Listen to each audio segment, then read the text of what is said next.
Hi, my name is Tucker Gordon. Along with my group of Caitlin and Lara, we believe that the nuclear bombings of Hiroshima and Nagasaki at the end of World War II is the thing the United States needs to collectively apologize for. First, the sitting United States president should apologize for the Hiroshima and Nagasaki 1945 nuclear bombings by giving a speech in Nagasaki on the anniversary date of when the bombs were dropped. And second, the United States should give reparations to the Japanese people by funding research and following treatment for health effects of radiation. Let's begin in the past and break down some background information on the event at hand. During the final stages of World War II, the United States detonated 2 nuclear weapons on the Japanese cities of Hiroshima and Nagasaki on August 6th and August 9th, 1945. The United States dropped these bombs after obtaining consent from the United Kingdom as required by the Quebec Agreement. The 2 bombings killed around 200,000 people within the year they were dropped, and most of whom were civilians. They remain the only use of nuclear weapons in the history of armed conflict. The uranium bomb detonated over Hiroshima on August 6, 1945 had an explosive yield up to 15,000 tons of TNT, and it burnt around 70% of all the surrounding buildings and caused an estimated 140,000 deaths by the end of 1945, along with increased rates of cancer and chronic diseases among the survivors. A slightly larger plutonium bomb exploded over Nagasaki 3 days later and leveled 6.7 square kilometers of the city and killed around another 75,000 people by the end of 1945. Ground temperatures at both these named locations reached above 4,000 degrees Celsius, and radioactive rain poured down following the explosions. We can see at this time that Japan was a weakening force of the Axis powers, and the Axis powers had fully fallen. At this time in August 1945, Germany had surrendered, the concentration camps had been liberated, and Hitler was already dead. You could argue that the war was already over or won by the Allied powers, as Japan no longer had any allies and the Allied forces were moving in. Today, the atrocious events caused by the United States are recognized within the United States, still with some pride. Most people think that these bombs ended World War II, when in fact they didn't. Some Americans still take pride in the action of dropping these 2 bombs, as they believe it saved many lives, although it ended over 200,000. A sitting president has previously visited the memorial in Hiroshima when Obama went during his term. Although Obama went and showed sympathy for the Japanese people, there was no agency on behalf of the United States for dropping these bombs. With our apology, we will express remorse and responsibility for the actions taken. Obama did not express regret or remorse. He did not acknowledge that the bombings were a mistake. We need a more concrete explanation admitting that this was not a necessary action. The long-term effects caused by these bombings included the incidence of leukemia among survivors.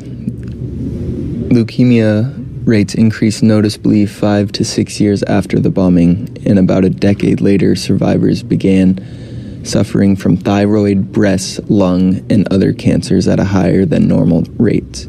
For solid cancer, the added risks related to radiation exposure continued to increase throughout the lifespan of survivors, even to this day, almost 7 decades after the bombings.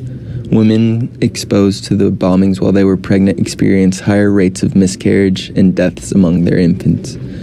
Children exposed to radiation in their mother's womb were more likely to have intellectual disabilities and impaired growth, as well as increased risks of developing different cancers. As mentioned before, we would like the speech to be delivered by the sitting president on the anniversary of the Nagasaki bombings in Nagasaki, as Obama previously went and delivered his speech in Hiroshima. We also believe the United States delegates to Japan should be present at the apology. Moving towards the future, we want to fund for research to better understand the effects of radiation. and to better understand the link between radiation and the diseases it leads to. Today, we have statistics, but not enough research to fully connect the dots between radiation and the diseases it causes. In January 2015, the United States House passed the Low-Dose Radiation Bill, which would provide funds to begin a large study on the effects of radiation, but the bill stalled in the Senate. We believe the nation who unleashed the nuclear age, the United States, is obligated to never stop trying to fully comprehend the long-term impact of these nuclear events. We need to better learn about these diseases and how to treat them, knowing how they came to be, and we can begin efforts towards curing these harmful diseases and defects. Counter-arguments towards our collective apology could be that Obama already went and apologized. As mentioned before, Obama's speech lacked agency and collective responsibility, so that is why we must deliver the speech again to show proper remorse and properly apologize. A second counter-argument could be that we are discounting the veterans who served time for our country in World War II. Although we do appreciate the time served by our armed forces, we cannot discount the collective trauma experienced by the Japanese people and the civilians who were killed in this atrocity, so that is why we must apologize. In August 1945, Japan was not a serious threat and did not deserve the nuclear strike. With Russia ready to invade the North and the Japanese military running out of resources, Japan was in a spot to surrender peacefully. In our speech, the United States will stop using the end of the Second World War as an excuse for dropping the massive bombs that killed thousands of civilians and seriously harmed generations. There were more humane, ethical, and effective ways of ending the conflict. A third counter-argument to our apology could be the question, what do I as a civilian have to do with our government's actions? Recognizing the collective trauma suffered by the Japanese people is important for us. Even if someone was not physically present during a traumatic event or does not know anyone who was, he or she might still suffer from collective trauma as he or she identifies as a member of the targeted group. Likewise, we believe that the American people as a whole are collectively responsible for the actions of its government, and they should acknowledge such responsibility through an apology. This is why the president will speak on behalf of the American people during his apology in Nagasaki, not on behalf of the government. In conclusion, we believe that this would be in best interest of the United States for the Japanese people, as we will provide research for the survivors and those still affected by radiation. Not only will we help survivors of the Japanese attacks, but we will help people suffering from nuclear radiation all over the world.